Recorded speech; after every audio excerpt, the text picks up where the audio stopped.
Hey everyone, remember to subscribe to this podcast so you get an update as soon as the next episode is ready. And don't forget you can listen to all 7 episodes of Dear Franklin Jones ad-free right now on Stitcher Premium. Go to dearfranklinjones.com and use the promo code JONES for 1 month free.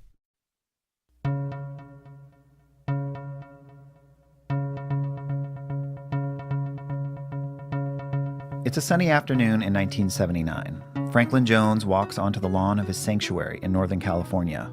Before him sit hundreds of his followers awaiting a big announcement. Jones carries a hand-carved walking staff, walks slowly to the front of his congregation. He looks striking, circular white cap, collared white shirt, white pants, like a priest from some ancient order, or like someone emulating one. Jones gets up on a raised platform and makes the announcement. His followers will no longer call him Franklin. He's no longer some guy from New York or your spiritual buddy. Not anymore. Now, his followers must call him Da, which in Sanskrit means the giver. For many, this is the moment when Jones goes from being a teacher to something else. I am the heart who arms the space, who is the right and left. I am the heart who stands between the arms, who seems the double mind until I'm known, who keeps the body living while the mystery survives. And when all things have turned to me, my instant will be this, that seems the dark and wordless death or underground, and still I am the heart. A few years later, my parents and I join his congregation. My parents attend classes with other members, read his books, listen to his tapes, poster our house with his picture.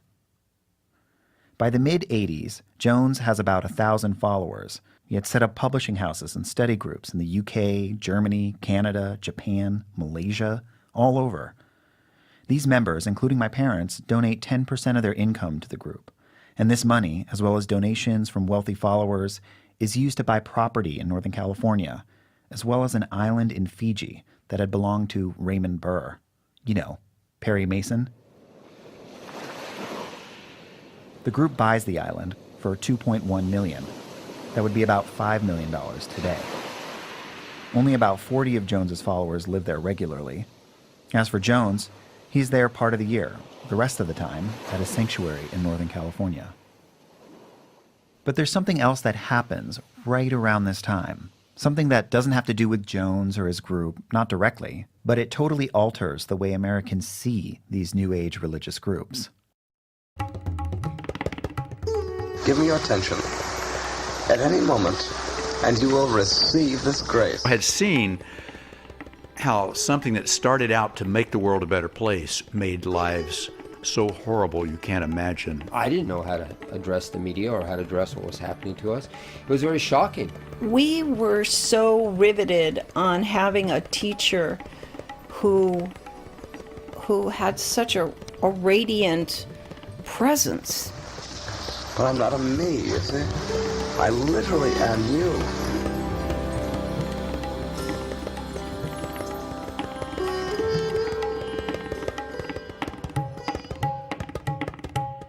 I'm Jonathan Hirsch. This is Dear Franklin Jones. The lone American Air Force transport plane was parked all morning far across the runway, receiving victims of the massacre. Some had pillows beneath their heads. Some died alone, separated by families until the end. In the late 70s, another religious group called the People's Temple had become pretty well known. It was run by a charismatic, progressive pastor named Jim Jones. And just to be clear, he's not related to Franklin Jones. When the People's Temple started, Jim Jones preached against racism, advocated for communal living. Not so bad, right? But then things started to change. The group bought a remote parcel of land in South America, in the jungles of Guyana, where Jim Jones promised they would found a socialist paradise, a sanctuary. But soon, outsiders got suspicious. And Jim Jones was accused of human rights abuses. Eventually, a congressman from California named Leo Ryan chartered a plane to go down to Jonestown, see things for himself. Which is when everything blew up. The delegation arrived, there was a confrontation, some group members defected, and Jim Jones, dispatched men to kill the defectors, as well as the congressmen and other members of the delegation. Then he mixed a fatal cocktail of Valium, cyanide, and other drugs into grape punch. He called his followers together and instructed them to drink it.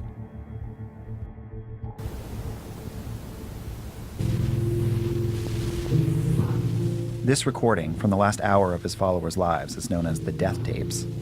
Communities. Looking for a spiritual leader wasn't cool anymore. It was dangerous.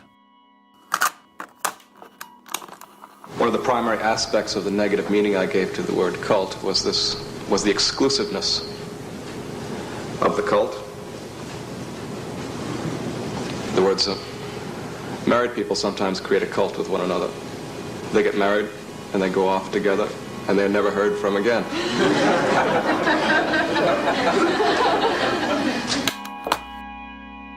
So fast forward 6 years to 1984. Franklin Jones has gained more followers and more power. Here's a charismatic leader who's changed his name, marries multiple women, 9 at one point, requires his followers to contribute a percentage of their income to the group. Like Jim Jones, Franklin Jones builds a remote compound in the jungle in a foreign country and invites his followers to move there. And then Franklin Jones also becomes front-page news. In 1985 and 86, former members filed 2 lawsuits against Jones. The lawsuits accused Jones and his group of false imprisonment, fraud, involuntary servitude, and physical and sexual assault. I heard a little about these lawsuits as a kid. As members, we were taught to dismiss the defectors, as they were called, as paranoid and anti-religious. We were told that women who filed these allegations of assault had actually wanted to be with Franklin Jones. Plus, at that point, Jones's group had money, and some members believed the lawsuits were about cashing in. But I mean, saying that women who allege assault wanted it? Some of the former members I spoke with really did seem so hurt and in some ways even damaged by the experience.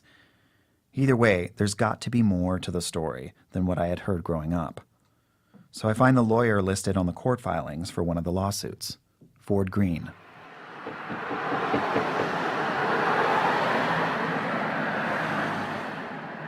Ford tells me to meet him at his office in Marin County, just north of San Francisco. Jones ran that thing with an iron hand. Ford's gone after a lot of major cults, and for him, it's more than a job. In the 70s, his sister joined a cult called the Moonies, and Ford went to get her out. And before he did, he actually ended up joining for a bit. Later, he became a deprogrammer, helping ex-cult members regain a sense of self. I came across a newspaper profile of Ford from this time, the headline, "The Cult Buster." So an ex-member of Franklin Jones's group named Mark Miller contacted Ford, saying he wanted to sue Jones. And when Ford started investigating, he was not impressed. He was just an asshole who was a narcissist that had a good gift of gab and got a bunch of people in the mid-'60s who were open and spiritually searching to start to follow him. In the formal allegations filed against Jones, Miller had said that after he joined the group, he was forcibly separated from his girlfriend, Julie Anderson. Anderson was a former Playboy centerfold. Later, she became one of Jones's 9 wives. Miller also said that while he was a member, Jones commanded his followers to perform sex acts meant to demean them. They were told to urinate or defecate on each other. And his lawsuit alleged that members were subjected to what's described as dildo assaults. Not a phrase I'd ever come across. There's more. Around the same time, there's that other lawsuit, the one that involved the wife of a high-ranking member of the group, who accused Franklin Jones of assault and keeping her on his island against her will, and asked for $5 million in damages. And remember, while all this is unfolding, my parents are a part of the group. At this point, I was about a year old. My mom says she read about the allegations in the paper, but that the group dismissed the claims. And my parents did too. They believed in Jones. So one of the things that I think is important for this documentary is that, like I was saying about the record earlier, like we want there to be a portion of this documentary that looks at that, you know? I think the community shied away from it. Whoa, wait. When you say the community shied away from it. Yeah, Ford's calling me out here for using the language of the group. I said community because that's what we called ourselves. It reflects a lack of understanding, because the presumption is that the community was a free, voluntary community. It wasn't. It was a cult. So he's saying that even the way I'm asking the question, it shows how much I've been manipulated. When the lawsuits are filed, journalists begin to investigate Jones's group. So, as a journalist, when there's something happening, like a crime scene or something, what do? Well, you go talk to the neighbors. This is Don Lattin. Back in the 80s, he was a reporter for the San Francisco Examiner. He wanted to figure out if there was any truth to these allegations, and since the scandal seemed to concern Jones's life on this island in Fiji... The closest thing to talking to the neighbors was to fly all the way to Fiji and to go to the neighboring island, which is Vanuatu. Cults were kind of Don's beat. He'd written about Jim Jones, and he'd been looking into Franklin Jones for a while. Don says after the lawsuits became public, his editors got wind of a rumor that maybe Julie Anderson, the playmate, was also being held on the island against her will. It was the kind of story that they loved at the Examiner. So Don asked the group for permission to visit. He wants to interview Jones and see if these allegations are true. He embarks on the long journey to Jones's island. When Don gets there, he does walk around interviewing people, meets Julie Anderson, Miss September, who says no, she's Leah. And as this is going on, the U.S. Embassy in Fiji gets wind of the allegations and sends a plane to the island to check things out. And Don gets a ride out. The next day, his story's front page news in San Francisco. I spoke to a member of the group about this. They say that chartering a boat at the wrong time could have been fatal, that the group might have been held responsible if Don got hurt. Either way, other than the boat issue, Don says that not much happened on the trip. There were no followers locked in cages or raucous sex parties, just a couple dozen skinny, vegetarian, New Age types meditating and hanging around. Even U.S. Embassy officials were quoted as saying the island, quote, seemed nice. But reporters continued to look into the group. James Steinberg is that longtime member I spoke with before about the early days of the group. I also talked to him about the allegations against Jones. And pretty much all the difficulty we've had has all come from former devotees. That's how it is. People that are disgruntled because they were hurt. Responding to the media about these allegations was especially tough for James, because Jones asked his followers to publicly defend him, but Jones himself wouldn't respond or address anything about the lawsuits directly. And those allegations about sexual assault and false imprisonment, James still thinks they're untrue. According to him, when people first got involved with Jones, they were open-minded, young, willing to try anything. And it was easy to get hurt when the community was as much of a free and open place, because if you got too close to something and you weren't ready for it, then you could get spun out.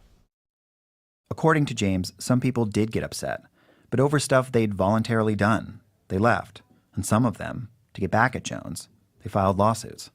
When the first lawsuits were filed in 1985, James says they never fathomed Franklin Jones could become a national news story or be compared to Jim Jones. I feel like we were very young in 1985. 1985, I'm born in 51, so I'm like 34. I'm probably for my birthday. I'm 33. I'm your age. And I didn't know, you would know much more because you're in the media. I didn't know how to address the media or how to address what was happening to us. It was very shocking. Not long after Jones left for Fiji, the Today Show contacted the group about filming a series, and they agreed.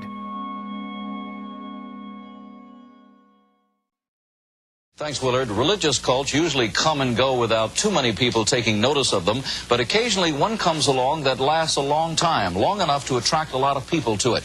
A story that too often ends in the headlines. Boyd Mattson reports this morning on a religious cult he feels people should know more about before they get involved in it. Morning, Boyd. Good morning, John. Boyd Mattson is a journalist. He lives in a loft in downtown Fort Worth. The walls are covered with photographs of the African savannah, indigenous masks from his travels. Boyd himself is an LL Bean checkered shirt kind of guy, silver hair. He'd been working at NBC for a few years when he heard about Franklin Jones, and he says at first he was open-minded about the whole thing. I grew up around an evangelical church, So I was familiar with people having a fervor for a religious belief. And I didn't hold that against anybody, whether I believed it or not. But then he started to listen to Jones's sermons. Because we wanted to understand who Franklin Jones was, where he came from. And we began to listen to earlier recordings. I think he had recordings out on vinyl. He certainly had audio cassettes out. And there was a lot of video that I saw that looked kind of like homemade VHS tapes, the old kind of videotape. Give me your attention at any moment, and you will receive this grace. It is always pouring through this body-mind, which is no longer a person, you see. There's nobody here, no Franklin Jones, nobody like you see. It's not here anymore. Totally absent. What a miracle, what a wonder. I am he, I am God.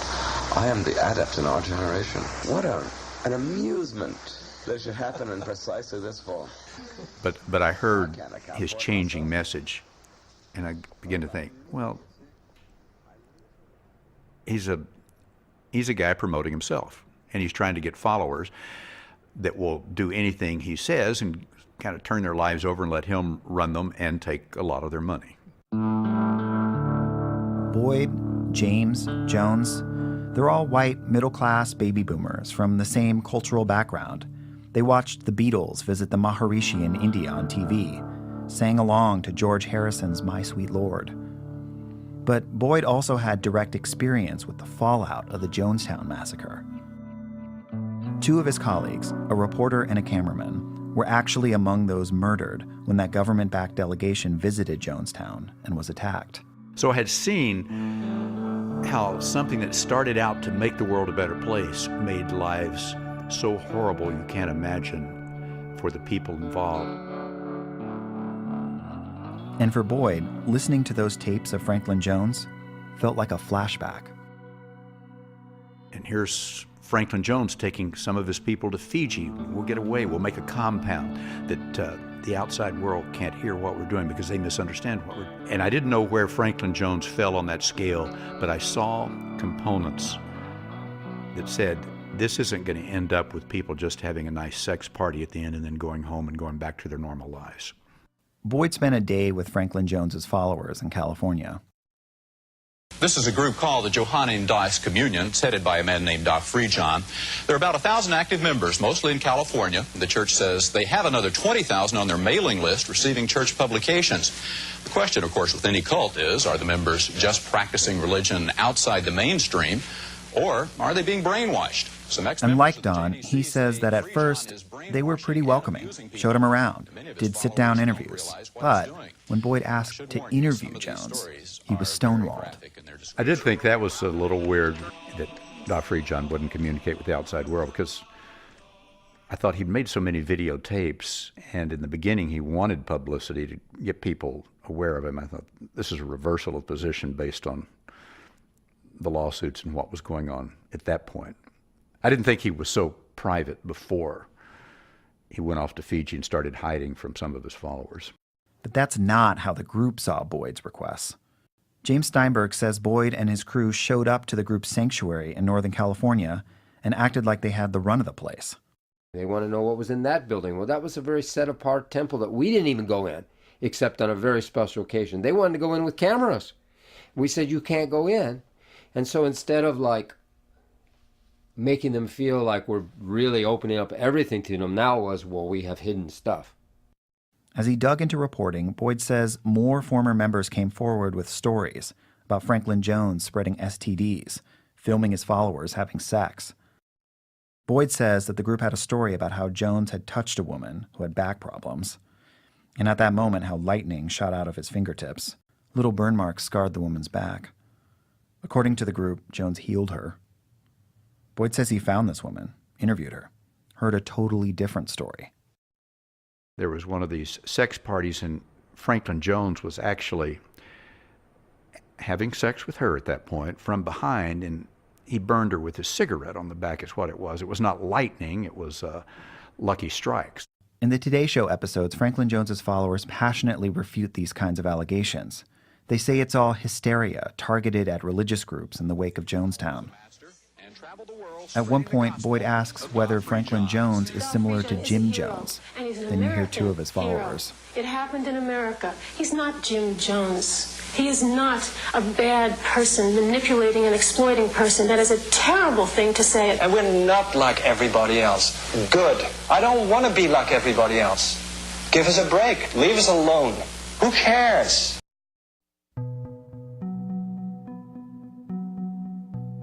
Boyd's story airs, and it's pretty damning.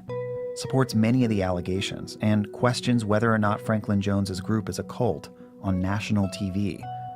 The group's plan to set the record straight totally backfires. After that, they kind of close themselves off to the outside world. Both of the lawsuits result in out-of-court settlements. None of the plaintiffs would talk about how much money they were paid. Today, opinions about Franklin Jones tend to fall into two camps. Don Lattin, the reporter, calls them the alarmists and the apologists. The alarmists, like Ford, believe that Franklin Jones is a dangerous cult leader.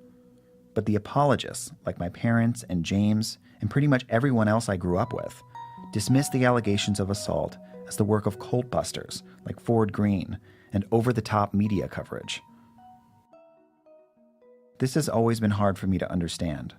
Why would Thomas and Kathleen, new parents, my parents, decide to join a group that had been accused of these kinds of things?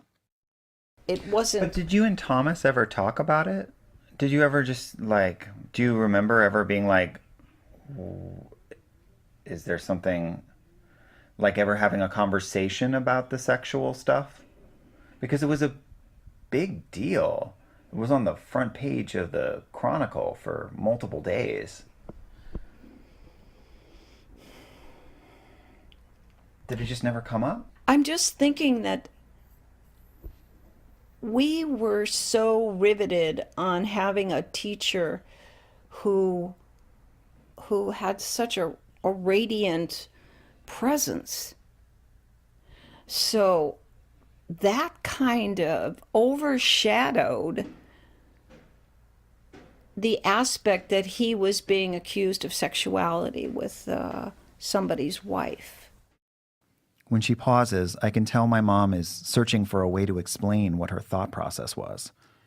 It was known that the guru would interfere with people's lives for the sake of trying to help you see what you react to and then how you might practice with that reaction or that reactivity.